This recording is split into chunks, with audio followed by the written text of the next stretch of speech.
ذلك عيسى بن مريم قول الحق الذي فيه يمترون.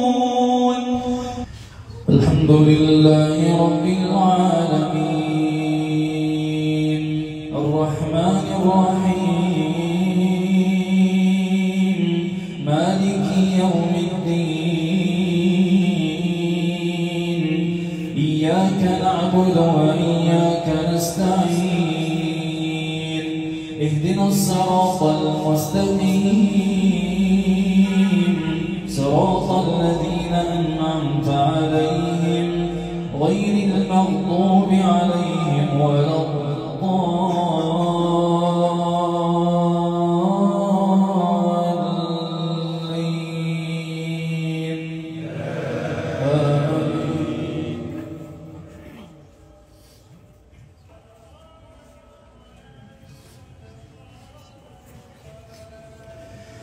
يا يحيى خذ الكتاب بقوة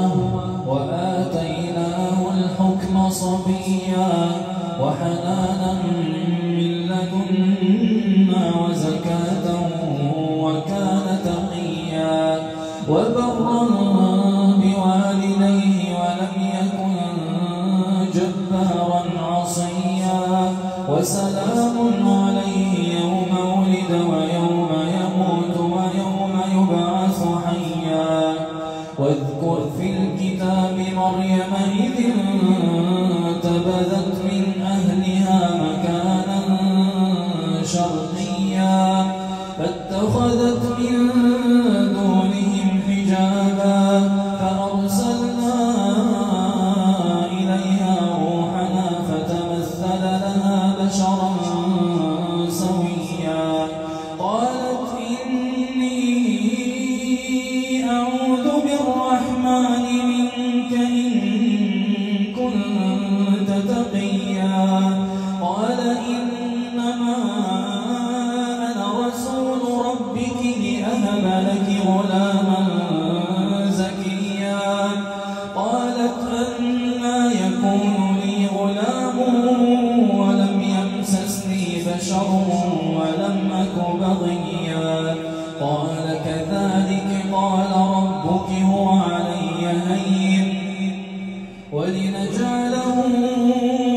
آية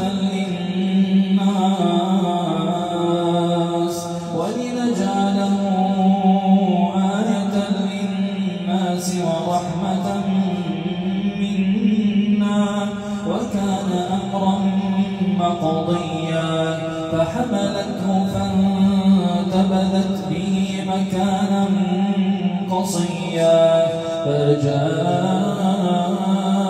فجاءها المخاض إلى جذع النخلة قالت يا ليتني مت قبل هذا وكنت نسيا منسيا فناداها من تحتها ألا تحزني قد جعل ربك تحتك سريا وهزي إليك بجذع النخلة تساقط عليك رطبا جنيا فكلي واشربي وقري عينا فإما ترين من البشر أحدا فقولي إني نذرت للرحمن صوما فلن أكلم اليوم إنسيا فأتت به قومها تحمله قالوا يا مريم لقد جئت شيئا فريا يا أخت هارون ما كان أبوك امرأ سوء وما كانت أمك بغيا فأشارت إليه قالوا كيف نكلم من كان في المهد صبيا قال إني عبد الله آتاني الكتاب وجعلني مباركا أينما كنت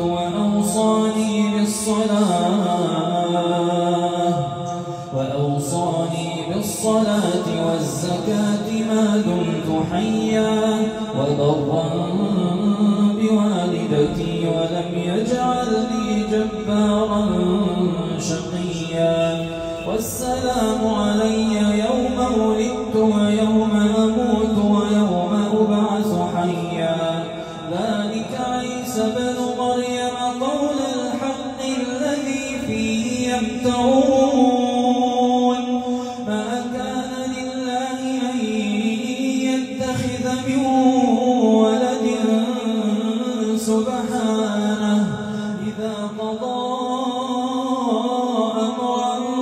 فإنما يقول له كن فيكون وإن الله ربي وربكم فاعبدوه هذا صراط مستقيم فاختلف الأحزاب من بينهم فويل للذين كفروا من مشهد يوم عظيم أسمع بهم وأبصر يوم يأتوننا لكن الظالمون اليوم في ضلال مبين وأنذرهم يوم الحسرة إذ قضي الأمر وهم في غفلة